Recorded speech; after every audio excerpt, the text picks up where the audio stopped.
মেয়েটি নিজের পা জুতার সাথে মিলিয়ে দেখে, তারপর ছুরি দিয়ে অতিরিক্ত আঙুলগুলো চিহ্নিত করে, কারণ শুধু এভাবেই সে নিখুঁতভাবে নিজের আঙুল কেটে ফেলতে পারবে। এত নিষ্ঠুর কাজ সে করছে শুধু জুতোটা পরার জন্য, যেন রাজপুত্রকে বিয়ে করতে পারে। কিন্তু বিদ্রূপের বিষয় হলো, যেখানে তার বাম পা কাটার কথা ছিল সে ভুল করে ডান পা কেটে ফেলে। মা এটা দেখে হালকা হাসে, তারপর নিজেই যত্ন করে মেয়ের বাম পাটাও কেটে দেয়। কিন্তু মেয়েটির ত্যাগ এখানেই শেষ নয়। রাজপুত্রকে বিয়ে করার জন্য সে এমনকি নিজের চেহারা বদলানোর সিদ্ধান্ত নেয়। কিন্তু ডাক্তারের পদ্ধতি এতটাই ভয়ঙ্কর যে সে বেঁচে থেকেও যেন নরকের যন্ত্রণা ভোগ করে, কারণ অপারেশনের যন্ত্র হিসেবে ব্যবহার করা হয় খেজুরের বীজ।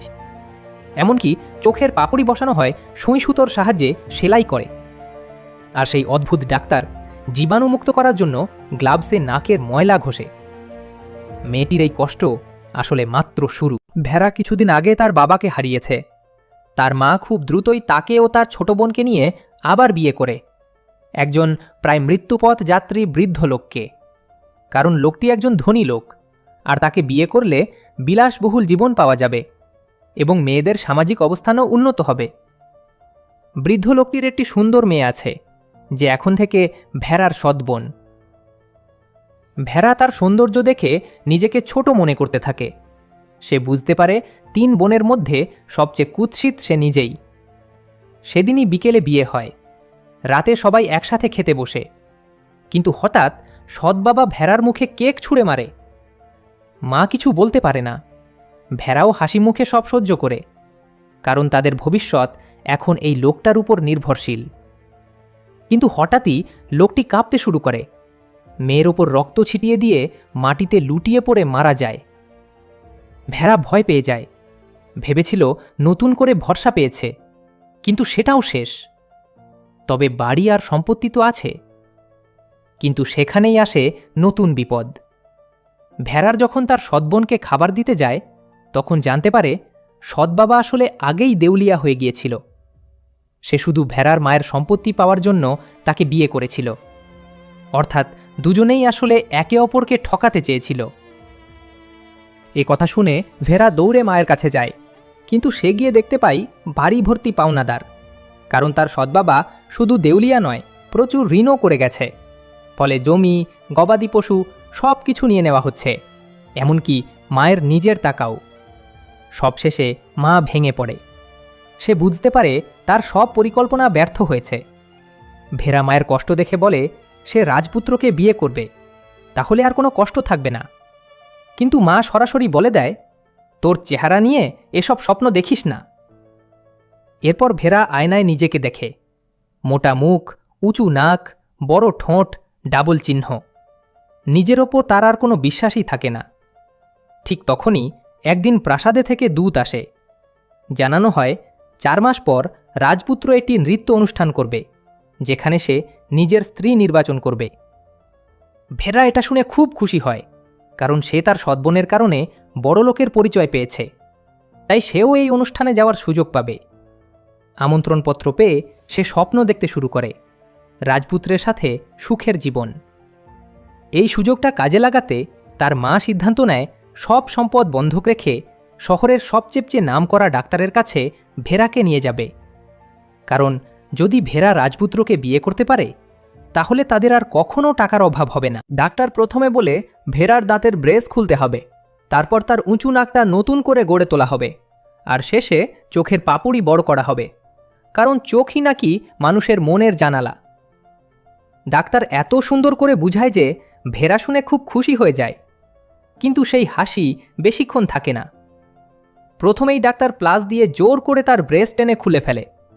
তবে এটা ছিল শুধু শুরু, আসল কষ্ট তো এরপর। মা যে নাকের শেপ পছন্দ করে, সেটার জন্য সহকারী হাতুড়ি আর ছেনি নিয়ে আসে।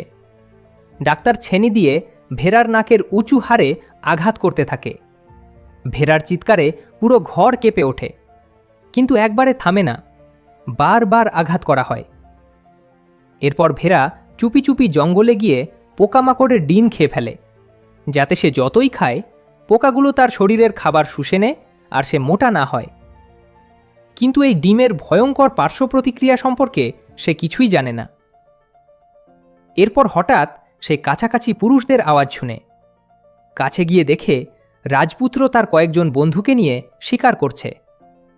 ভেড়া রাজপুত্রকে দেখে এতটাই উত্তেজিত হয়ে যায় যে প্রায় পড়ে যাচ্ছিল, আর সেই শব্দে সবাই তাকে দেখে ফেলে। এটাই তাদের প্রথম দেখা। ভেড়া যখন ভালোবাসার চোখে রাজপুত্রের দিকে তাকিয়েছিল, তখন রাজপুত্র তাকে অপমান করে বলে, এই কুৎসিত মেয়েটা কোথা থেকে এলো? তার বন্ধুরাও তাকে নিয়ে হাসাহাসি করে। এতে ভেড়া খুব কষ্ট পেয়ে লজ্জায় সেখান থেকে পালিয়ে যায়।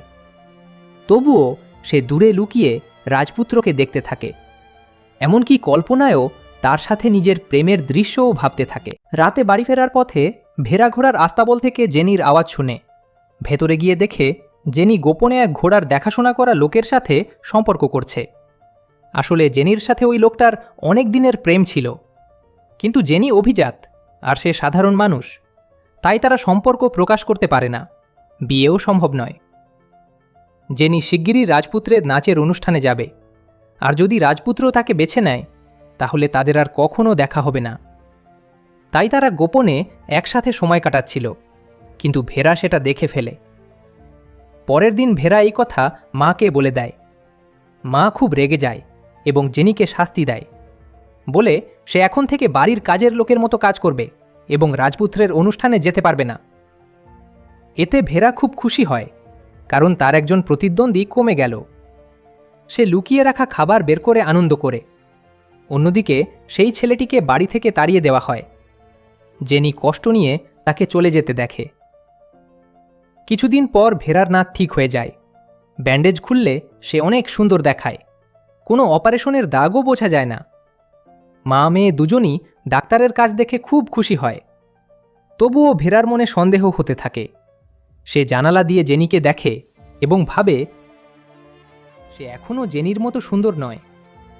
তাই সে আবার ডাক্তারের কাছে গিয়ে চোখের পাপড়ি বড় করার অপারেশন করায়। ডাক্তার নকল পাপড়ি চোখের পাতার নিচে বসিয়ে সরাসরি সুই দিয়ে সেলাই করতে থাকে।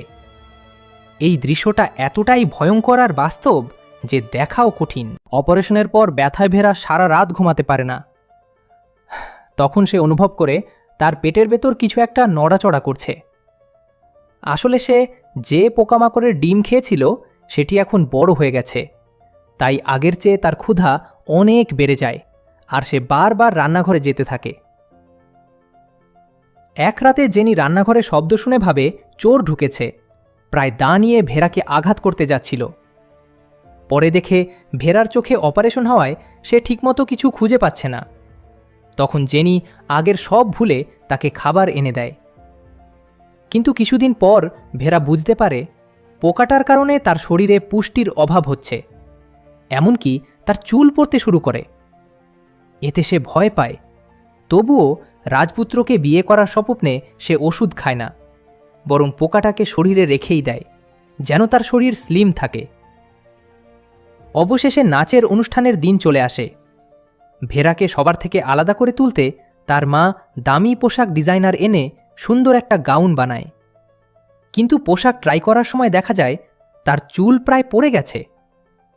তখন ডিজাইনার সাথে সাথে একটা সুন্দর উইগ বানিয়ে দেয়।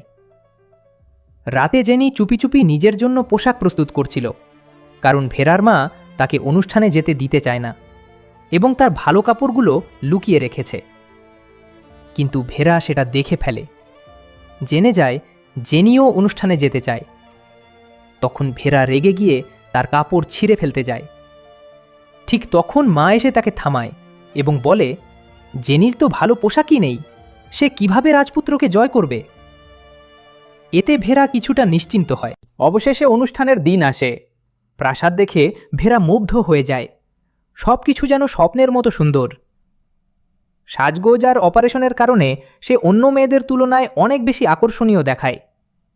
তবে তার পেটের পোকাটা তখনও নড়াচড়া করছে, তাকে বারবার ক্ষুধার্ত করে তুলছে। এর মধ্যেই অনুষ্ঠান শুরু হয়। উপস্থাপক একে একে মেয়েদের পরিচয় করিয়ে দেয়। প্রথমে আসে নিকোল নামে এক মেয়ে, 16 বছর বয়স, লম্বা, সুন্দর, কিন্তু রাজপুত্র খুব একটা আগ্রহ দেখায় না। তারপর ভেড়ার পালা আসে। মঞ্চে উঠতেই সে সবাইকে চমকে দেয়। সবাই তার সৌন্দর্যে মুগ্ধ হয়ে যায়, এমনকি রাজপুত্র। কেউ বুঝতেই পারে না যে এটাই সেই আগের কুৎসিত মেয়ে। এরপর তারা নাচ পরিবেশন করে, যেখানে ভেড়া সবার মধ্যে সবচেয়ে নজর কাড়া হয়। নাচ শেষে শুরু হয় আসল নির্বাচন, রাজপুত্রের জন্য স্ত্রী বাছাই। সব মেয়েকে লাইনে দাঁড় করানো হয়, আর রাজপুত্র একে একে সবাইকে দেখে। হঠাৎ সে এক মেয়ের সামনে থামে। এতে ভেড়া ভয় পায়, হয়তো তাকে পছন্দ হয়নি। কিন্তু পরে রাজপুত্র ঘুরে সরাসরি ভেড়ার দিকেই আসে। আসলে সে শুরু থেকেই ভেড়াকেই পছন্দ করেছিল। এরপর তারা একসাথে নাচতে থাকে, কথা বলে, আর সম্পর্ক ঘনিষ্ঠ হয়। রাজপুত্র ভেড়ার সৌন্দর্যের প্রশংসাও করে। ঠিক তখনই একটি মুখোশ পরা, খুব সাধারণ পোশাকের মেয়ে অনুষ্ঠানে ঢোকে, যে অন্যদের থেকে সম্পূর্ণ আলাদা। রাজপুত্র হঠাৎই তার দিকে আকৃষ্ট হয়ে পড়ে এবং তাকে নাচতে আমন্ত্রণ জানায়। এতে বোঝা যায় রাজপুত্র আসলে সহজ সরল সৌন্দর্যই বেশি পছন্দ করে। এতে ভেড়া ভীষণ কষ্ট পায়। এত কষ্ট করে সুন্দর হওয়ার পরও সে উপেক্ষিত।